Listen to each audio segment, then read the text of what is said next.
اپنے دلوں سے نکال ڈالو یہ اللہ کے واسطے. ایک انگلش میں ایک کہاوت ہے, nothing is impossible for a ولنگ heart کہتی, یعنی انسان اگر کسی چیز کا پختہ عزم اور ارادہ کر لینی ہے تو اسے الحمدللہ سوائے اللہ کے کون بھی روک نہیں سکتا. اور زندگی کے جو مراحل سے آپ اور میں عورتوں ہونے کی وجہ سے گزر کو ہی نہیں, زندگی کا ہر رشتہ ہمیں بخوبی نبھانے کی کوشش کر کو ہی, ہر قدم قدم پر ہمیں کئی ساری مشکلات سے گھر کو ہی, گزر کو ہی, اور اس سے سنبھالتے ہوئے صبر کرتے ہوئے جا کر ہی ہماری زندگی میں.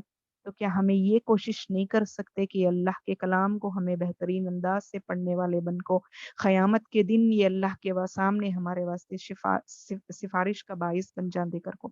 اس سے پہلے کیا ہمیں یہ نہیں کوشش کر سکتے اللہ تا زندگی ہمیں تیری گزار کو آئے لیکن تیری ایک کتاب ہمیں پڑھ کو تیرے سامنے نہیں آنے والے بنے.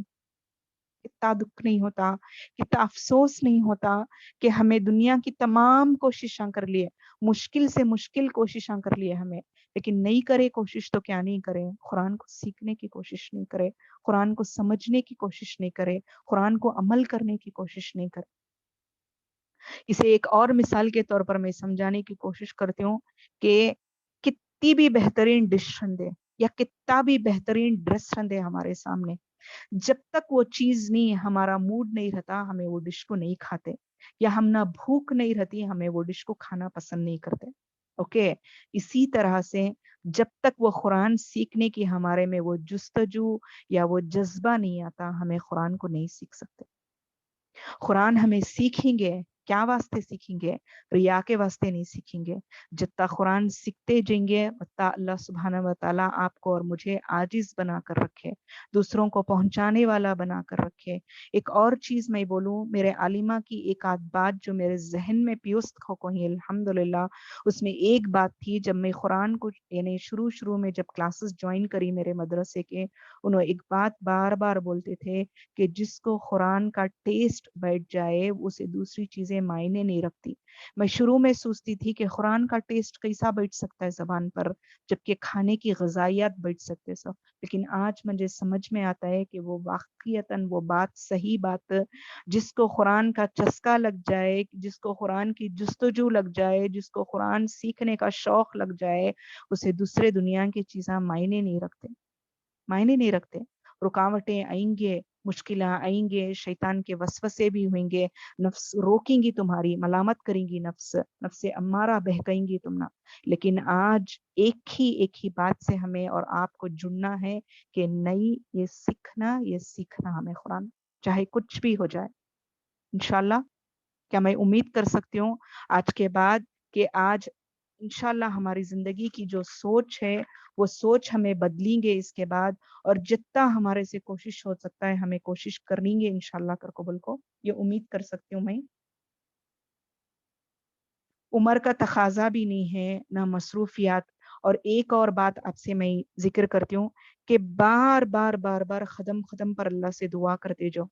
کئی سارے مشکلات میری زندگی میں بھی آئے, کبھی ایسا رہتا میرا معاملہ کہ میں روڈ پر جب گاڑی چلاتے ہوئے کلاس کو جاتی تو ایسی حالت رہتی, ایسی کیفیت رہتی ٹینشن میں کہ میرے ذہن میں نہیں, میں گاڑی روڈ پر چلاتی رہتی, میرا ذہن کہیں اور پر رہتا, ڈر بھی ہوتا کہ کہاں میرا ایکسیڈنٹ ہو جاتا ہے کی کر کو.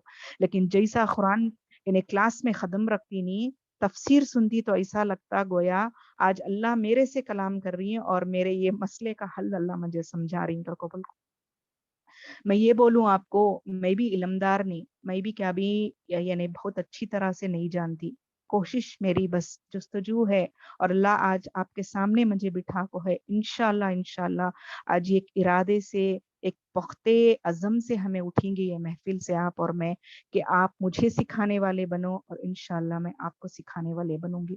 ایک استاد نہیں, انہیں استاد ایک استاد کو ہے نہیں, اس کے جو شاگرد رہتے نہیں ان سے بہت کچھ سیکھنے کو ملتا ہے. میں بولوں گی کہ استاد ایک بہت بڑا اسٹوڈنٹ ہے, جیسا وہ سکھاتے جاتی نہیں, ان کے علم میں پختگی ہوتے جاتی ہے انشاءاللہ. تو یعنی تقریر بہت لمبی نہیں کرنا چاہتی, میں آپ لوگوں کو موقع بھی دینا چاہتی ہوں کہ آپ کچھ سوال اگر ہوں تو مجھ سے پوچھیں انشاءاللہ. تو میں اپنی بات یہاں پر ختم کرتی ہوں، اس امید کے ساتھ، اس ارادے کے ساتھ کہ اگلے ہفتے جو ہماری کلاسز شروع ہوں گی انشاءاللہ ہم اس کو بہترین انداز میں پڑھنے کی، سمجھنے کی اور تجوید کو یعنی سیکھتے ہوئے چلنے کی کوشش کریں گے انشاءاللہ۔ جزاک اللہ خیرن کثیرہ، مبینہ، مصباح اور جو بھی ہیں الحمدللہ مجھے موقع دینے کے واسطے آپ سب کے سامنے بات کرنے کے لیے اللہ کی شکر گزار ہوں اور آپ سب کی شکر گزار ہوں۔ السلام علیکم ورحمۃ اللہ وبرکاتہ۔